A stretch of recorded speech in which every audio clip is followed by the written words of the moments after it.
ओम शांति। 15 जून साकार मुरली। मीठे बच्चे, तुम्हें स्मृति आई कि हमने 84 जन्मों का चक्र पूरा किया। अब जाते हैं अपने घर शांति धाम। घर जाने में बाकी थोड़ा समय है। प्रश्न: जिन बच्चों को घर चलने की स्मृति रहती है उनकी निशानी क्या होगी? उत्तर: वह इस पुरानी दुनिया को देखते हुए भी नहीं देखेंगे। उन्हें बेहद का वैराग्य होगा। धंधे धोरी में रहते भी हल्के रहेंगे। इधर उधर जरमोई जगमोई की बातों में अपना समय बर्बाद नहीं करेंगे। अपने को इस दुनिया में मेहमान समझेंगे। ओम शांति। सिर्फ तुम संगम युगी ब्राह्मण बच्चे ही जानते हो कि हम थोड़े समय के लिए इस पुरानी दुनिया के मेहमान हैं। तुम्हारा सच्चा घर है शांति धाम। उनको ही मनुष्य बहुत याद करते हैं। मन को शांति मिले, परंतु मन क्या है, शांति क्या है, हमको मिलेगी कहाँ से? कुछ भी समझते नहीं है। तुम जानते हो अभी अपने घर जाने के लिए बाकी थोड़ा समय है। सारी दुनिया के मनुष्य मात्र नंबरवार वहाँ जाएंगे। वह है शांति धाम और यह है दुख धाम। यह याद करना तो सहज है ना। कोई भी बूढ़े हो व जवान हो, यह तो याद कर सकते हो ना। इसमें सारी सृष्टि का ज्ञान आ जाता है। सारी डिटेल बुद्धि में आ जाती है। अभी तुम संगम युग पर बैठे हो, यह बुद्धि में रहता है। हम जा रहे हैं शांति धाम ड्रामा प्लान अनुसार। यह बुद्धि में रहने से तुमको खुशी होगी, स्मृति रहेगी। हमको अपने 84 जन्मों की स्मृति आई है। वह भक्ति मार्ग अलग है। यह है ज्ञान मार्ग की बातें बाप समझा रहे हैं। मीठे बच्चों, अब अपना घर याद आता है? कितना सुनते रहते हो, इतनी ढेर बातें सुनते हो। एक यही है कि अभी हम शांति धाम जाएंगे, फिर सुखधाम आएंगे। बाप आया ही है पावन दुनिया में ले जाने के लिए। सुखधाम में भी आत्माएं सुख और शांति में रहती है। शांति धाम में सिर्फ शांति है। यहाँ तो बहुत हंगामा है ना। यहाँ मधुबन से तुम जाएंगे अपने घर में तो बुद्धि जरमुई जगमुई अपने धंधे आदि तरफ चली जाएगी। यहाँ तो वह झंझट नहीं रहती। तुम जानते हो हम आत्माएं हैं ही शांति धाम की निवासी। यहाँ हम पाठधारी बने हैं और कोई को यह पता नहीं कि हम पाठधारी कैसे हैं। तुम बच्चों को भी बाप आकर पढ़ाते हैं। कोठों में कोई पढ़ते हैं, सब तो नहीं पढ़ेंगे। तुम अभी कितने समझदार बनते हो। पहले बेसमझ थे। अभी तो देखो लड़ाई झगड़ा आदि कितना है। इनको क्या कहेंगे?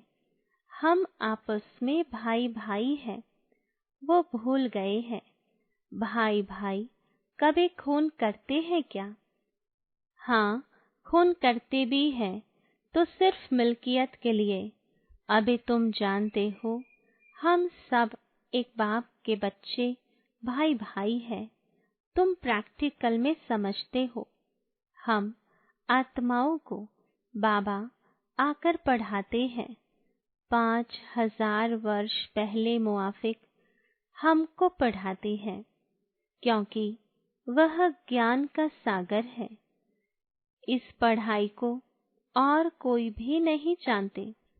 यह भी तुम बच्चे जानते हो, बाप ही स्वर्ग का रचयिता है।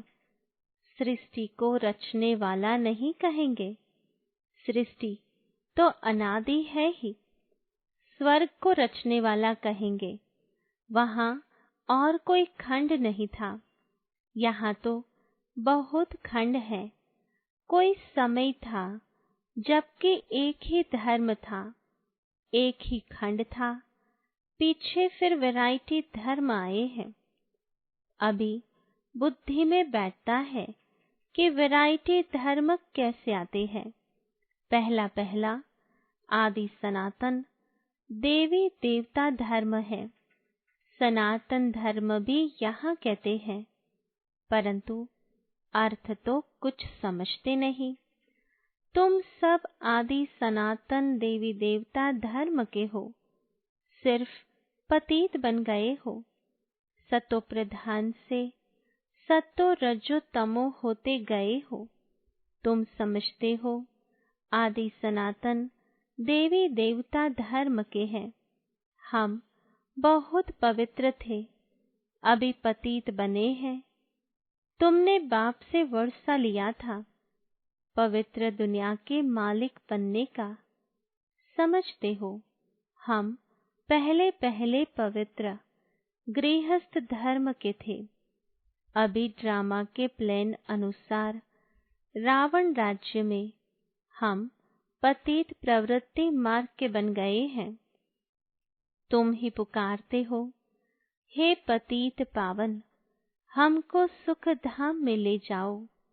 कल की बात है, कल तुम पवित्र थे, आज अपवित्र बन पुकारते हो। आत्मा पतित हो गई है, आत्मा पुकारती है, बाबा आकर हमको फिर से पावन बनाओ। बाप कहते हैं, अभी यह अंतिम जन्म पवित्र बनो, फिर तुम 21 जन्म के लिए बहुत सुखी हो जाएंगे। बाबा तो बहुत अच्छी बातें सुनाते हैं, बुरी चीज छुड़ाते हैं। तुम देवता थे ना, अब फिर बनना है, पवित्र बनो। कितना सहज है, कमाई बहुत भारी है, तुम बच्चों की बुद्धि में है।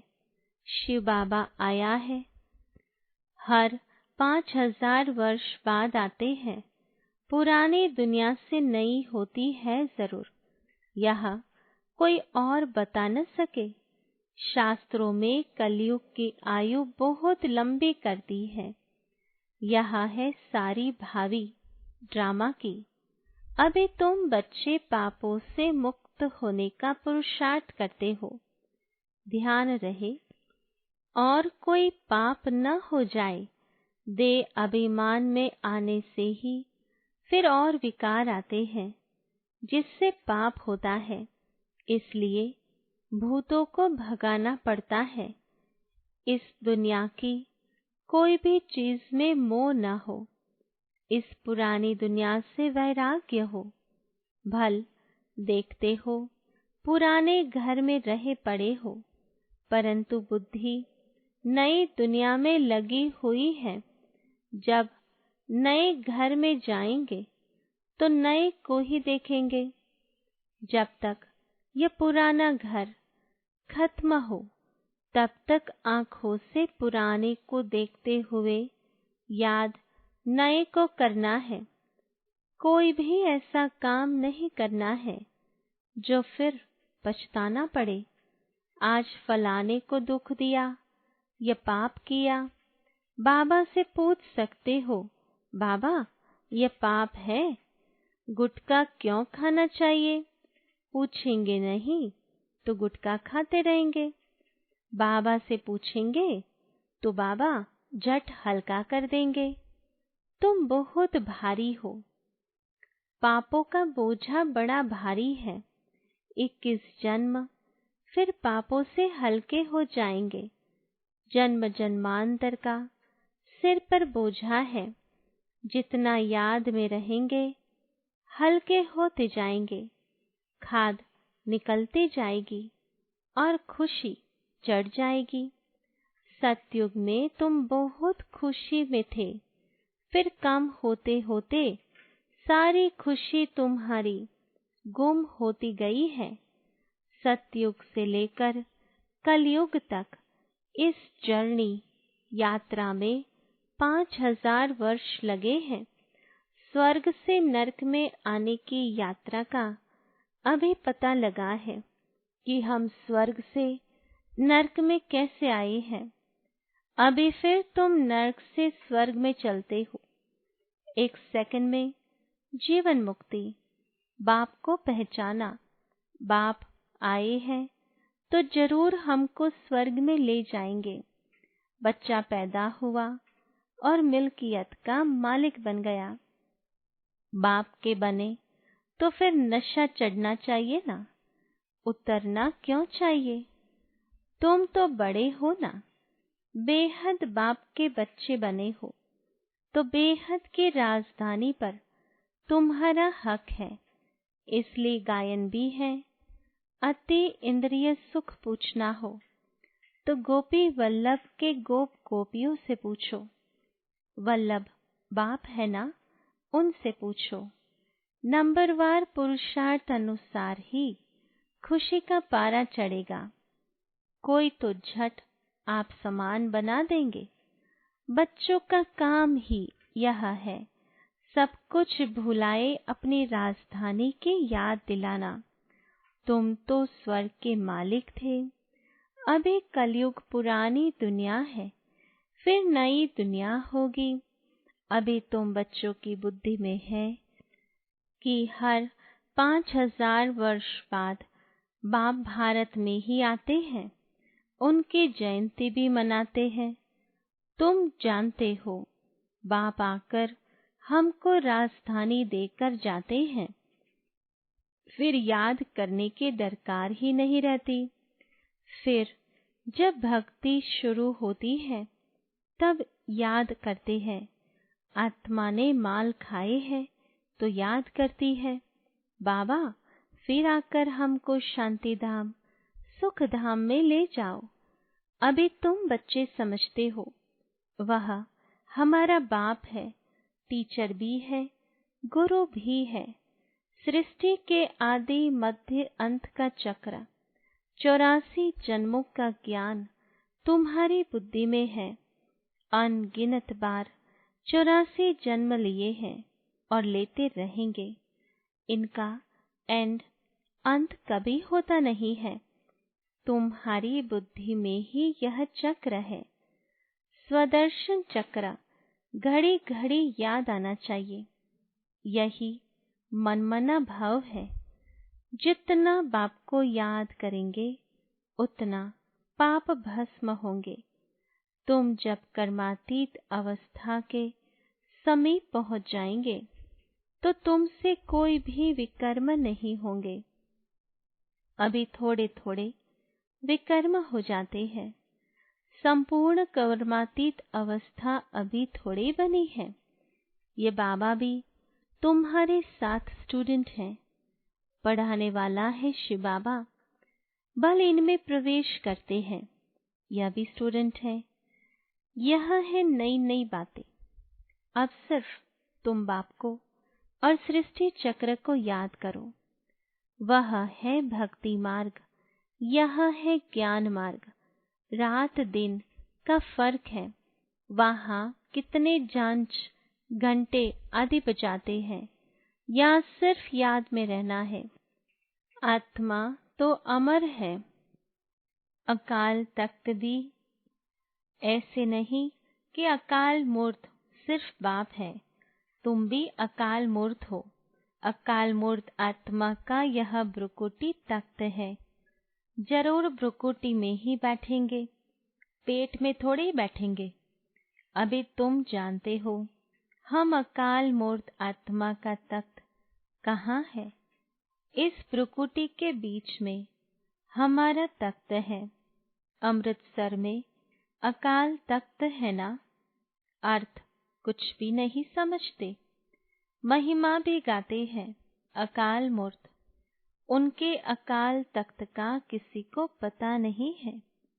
अभी तुमको मालूम पड़ा है, तख्त तो यही है जिस पर बैठकर सुनाते हैं। तो आत्मा अविनाशी है, शरीर है विनाशी। आत्मा का यह अकाल तख्त है, सदैव यह अकाल तख्त रहता है। यह तुम समझते हो। उन्होंने फिर वह तख्त बनाकर नाम रख दिया है। वास्तव में अकाल आत्मा तो यहाँ बैठी है। तुम बच्चों की बुद्धि में अर्थ है एक ओमकार। इनका अर्थ तुम समझते हो। मनुष्य मंदिरों में जाकर कहते हैं अच्युतम केशवम, अर्थ कुछ नहीं, ऐसे ही स्तुति करते रहते हैं। अच्युतम केशवम राम नारायणम। अब राम कहाँ, नारायण कहाँ? बाप कहते हैं वह सब है भक्ति मार्ग। ज्ञान तो बड़ा सिंपल है। कोई और बात पूछने के पहले बाप और वर्षे को याद करना है। वह मेहनत कोई से होती नहीं है, भूल जाते हैं। एक नाटक भी है, माया ऐसे करती, भगवान ऐसे करते हैं।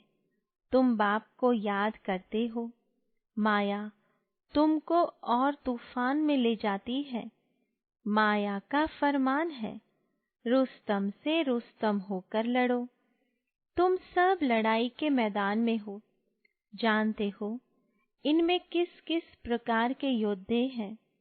कोई तो बहुत कमजोर है, कोई मध्यम कमजोर है, कोई तो फिर तीखे हैं। सभी माया से युद्ध करने वाले हैं, गुप्त ही गुप्त, अंडरग्राउंड। वे भी अंडरग्राउंड बॉम्ब्स की ट्रायल करते हैं। यह भी तुम बच्चे जानते हो, अपनी मौत के लिए सब कुछ कर रहे हैं। तुम बिल्कुल शांति में बैठे हो। उनका है साइंस बल। कुदरती आपदाएं भी बहुत हैं, उनमें तो कोई का वश चल न सके। अभी झूठी बरसात के लिए भी कोशिश करते हैं। झूठी बरसात पड़े तो फिर अनाज जास्ती हो। तुम बच्चे तो जानते हो, कितनी भी बरसात पड़े फिर भी नेचुरल कैलामिटीज जरूर होनी है। मूसलधार बरसात पड़ेगी, फिर क्या कर सकेंगे? इनको कहा जाता है नेचुरल कैलामिटीज। सतयुग में यह होती नहीं, यहाँ होती है, जो फिर विनाश में मदद करती है।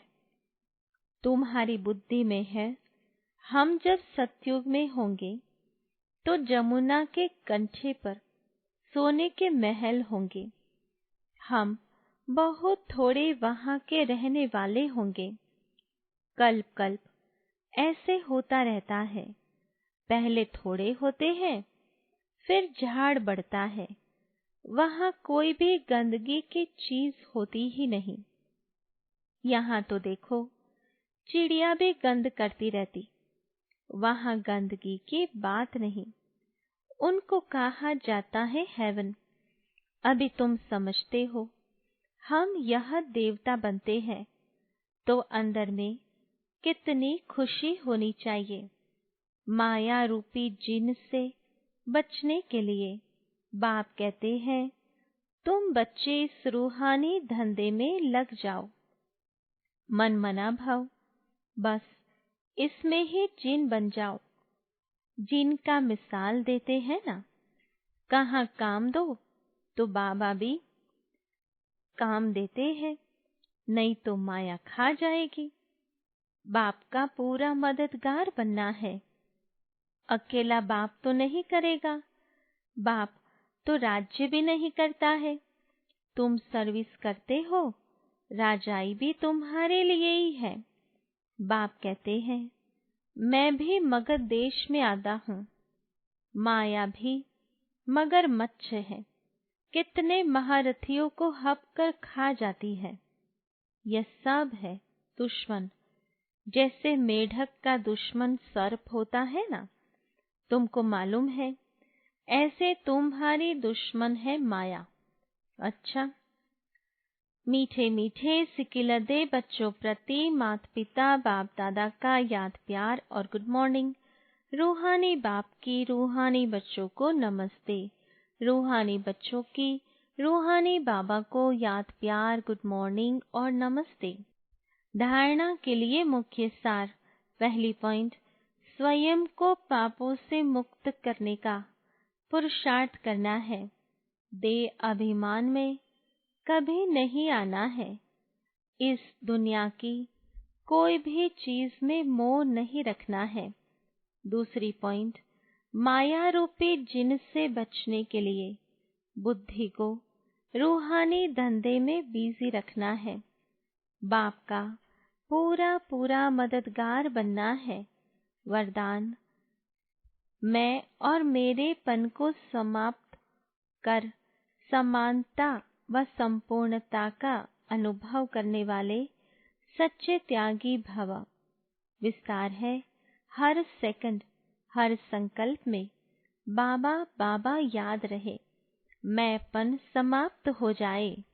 जब मैं नहीं तो मेरा भी नहीं। मेरा स्वभाव, मेरे संस्कार, मेरी नेचर, मेरा काम या ड्यूटी, मेरा नाम, मेरी शान। जब यह मैं और मेरापन समाप्त हो जाता है तो यही समानता और संपूर्णता है। यह मैं और मेरेपन का त्याग ही बड़े से बड़ा सूक्ष्म त्याग है। इस मैंपन के अश्व को अश्वमेघ यज्ञ में स्वाहा करो, तब अंतिम आहुति पड़ेगी और विजय के नगाड़े बजेंगे। स्लोगन, हाँ जी कर सहयोग का हाथ बढ़ाना, अर्थात दुआओं की मालाएं पहनना। Om Shanti. To watch Peace of Mind channel videos on YouTube, subscribe us on youtube.com/tvpeaceofmind. Just a click for a peaceful life.